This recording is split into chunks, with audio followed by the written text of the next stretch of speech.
Guardian, there's a void hunter lurking in the shadows. We shall quickly eliminate this hunter no matter how long it takes. And be sure to pull it out if you know what I mean. I tried doing a Zavala impression. I really butchered it, so I'm sorry for you guys hearing that. How's it going, brethren? And welcome to another Destiny 2 build. For the hunter mains out there, this video is especially for you. I covered this in a couple videos ago, but I wanted to update it for this current season. If you want to try out this build for yourself, and I do highly recommend if you're a hunter main out there, the dim link will be in the link of the description. We're going to be looking at this exotic chest piece on the hunter called Gyre Falcon's Hauberk. Wow, I actually did pronounce it right. I'm very impressed. The armor perk on the chest is called See Me, Feel Me. Whoa, the game's getting a little feisty, eh? Oh, damn. Say less. To sum up what the chest does, your void weapons gain volatile rounds after you emerge from being invisible. So you're going to become invisible Israel, just lurking in the shadows, seeing other people having fun while you're just in the background invisible.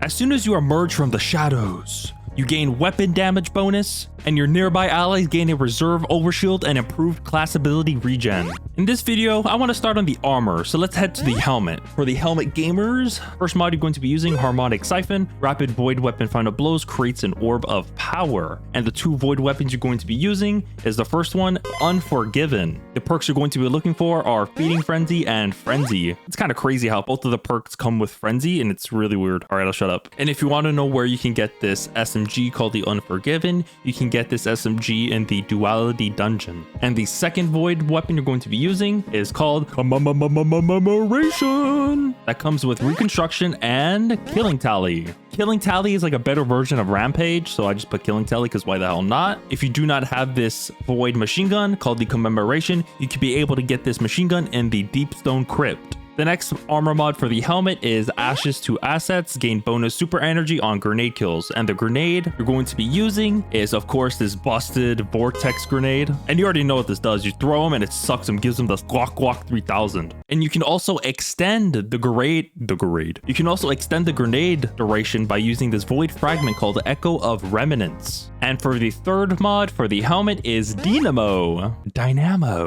Reduces super cooldown when you dodge near targets. So the dodge you're going to be using is Gambler's Dodge. So every time you dodge near an enemy, it fully recharges your melee ability. So you're gonna dodge, go invis, get your melee. Now we're done with the helmet. Sheesh, goddamn. Now let's head to the gauntlets. The first mod is Firepower. Your grenade final blows creates an orb of power, so that is your Vortex grenade. And the two other mods is Bolstering Detonation. Grants class ability energy when you cause damage with your Vortex grenade. So usually you're going to be dodging a lot, so by using those mods, just yeet your grenade, and hopefully you hit a target, because for me, I suck at throwing my grenades, because usually when I hit a target, it doesn't even hit them. But if you do hit them, you get class ability back. How good is that? Now onto the chest. For the chest, you're going to be using Charged Up, so it increases the maximum number of stacks of armor charge you can carry by uno, like the game. So instead of holding 3, you can now hold Quattro. And the next two armor mods are resist mods. So the first one is Harmonic Resistance, and the next one is Arc Resistance. And also the resist mods varies on what activity you're playing, so change it as you please. Now onto the legs. So this is the new mod that came out this season called Elemental Charges. Collecting a Fire Spray, Ionic Trace, Stasis Shard, or Void Breach, that's Void Breach because we're on a Void Hunter, or destroying a Stranded Tangle has an escalating chance to give you an armor charge. So every time we would collect a Void Breach, and for this build, you're going to be pooping out a lot of Void Breaches. You're going to be getting an escalating chance. Not a guaranteed, an escalating. That's kind of dumb to get an armor charge, but you get what you get and you don't be upset. And for me, I'm upset. The next two armor mods for the legs, you're going to be using steroids.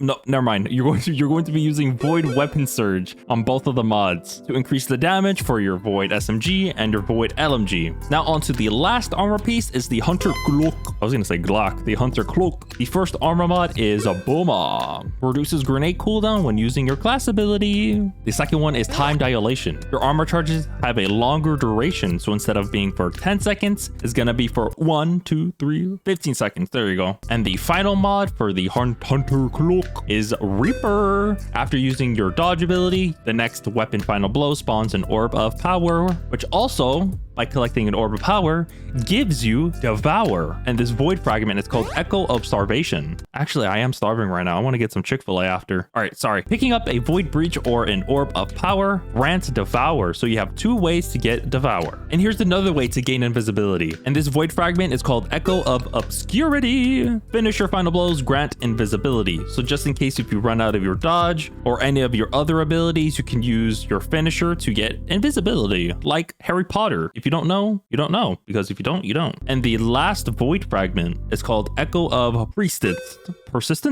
Yes, persistence. Void buffs applied to your invisibility, overshield, and Devour have increased duration. If you don't know what Devour does, every time you get a kill, it instantly gives you health. And here's how you can be able to dodge and become invisible. This void aspect is called Vanishing Steep. Dodging makes you invisible. The second void aspect is the best. Like, this is the best for this build. And it's called Stylish Executioner. Defeating a weakened, suppressed, or volatile target grants invisibility and true sight. So basically you get wall hacks. That's basically cheating. I'll report you and you're going to be banned. After performing a Stylish Execution, your next melee attack while invisible weakens targets. And the super ability you're going to be using is Shadow Shot Mobius Quiver. I was going to say Morbius because of the movie. That movie was shit. And for the kinetic weapon you're going to use is a Stasis Fusion Rifle. For me, I'm using the Riptide because of the charge time. It's actually 500 and it shoots faster. And you can also stun unstoppable and overload champions by using the Riptide. So you can now stun every single champion in this entire flipping game.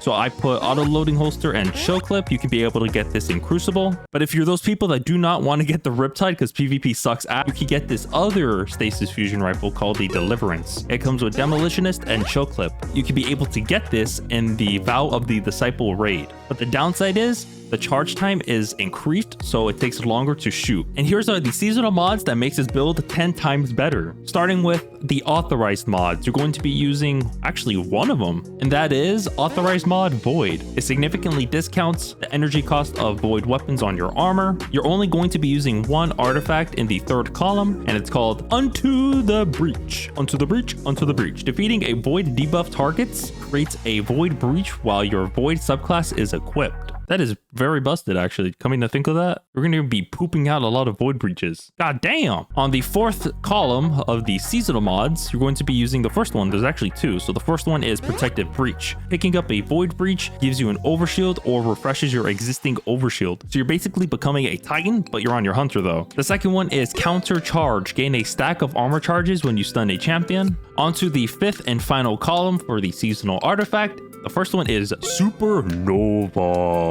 Picking up a void breach causes your next source of void damage to create a large weakening pulse. Wow, that is pretty good actually. So you're going to be pooping a lot of void breaches. You're going to be eating a lot of void breaches. And by eating them, you're going to be splurging everywhere with weakening pulses. Holy crap. You're going to be yeeting and deleting. Or this other seasonal mod, it's called Squad Goals. Performing a finisher while you have Devour grants Devour to nearby allies when your void subclass is equipped. And of course, for this build, you're going to be finishing a lot of enemies to get invisible. So this is going to be very good for the Hunter. If you want to be a sweaty gamer and you want to have sweat dripping down your balls, here's how you can efficiently use this build. First, use your class ability to go invisible. When doing so, use either your Void SMG or your Void LMG to get a kill. Once doing so, rinse and repeat. And also be sure to use your Void Grenade as well to lure them into your butthole. Here's the Hunter build that I think you'll enjoy. It is on the Arc Hunter and you're going to be mailing the fuck out of everyone. If you'd enjoy this dope video, I would greatly appreciate it if you would hit that like button and also subscribe. We were so close to reaching 1,000 subscriberunes. And I hope to see you guys in the next video. Take care, everyone. And also, if you made it this far into the video, comment Void Nuts in the comments. All right, have a good day, everyone. Take care. Bye.